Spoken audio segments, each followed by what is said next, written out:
Oh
পোৱা ধৰিছে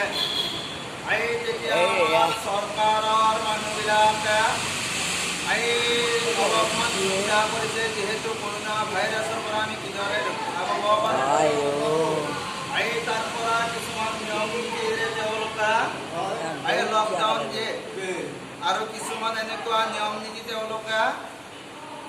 তাত কৰি থৈছে যেনেকুৱা 1 মিটাৰ দূৰত্ব মানিবা মুখত মাস্ক ব্যৱহাৰ কৰিবা আৰু সঘনাই হাতখন চাবোনেৰে এনেকুৱাবোৰ নিয়ম যেতিয়া চৰকাৰে লকডাউনত দিলে আৰু তেতিয়া আমাৰ ৰাইজসকলে কিছুমান বিপাঙত পৰিবলগীয়া হ'ল যেনেকুৱা খোৱা লোৱা তেওঁলোক কৰ্মস্থান এনেকুৱা আদি ধৰণৰ সকলোবিলাক ব্যৱসায়তে তেওঁলোকে যুগ্মনে চিন্তা কৰিবলৈ কেনেকুৱাভাৱে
আৰু চাকৰিয়ালবিলাকে দুখীয়াবিলাকক যায়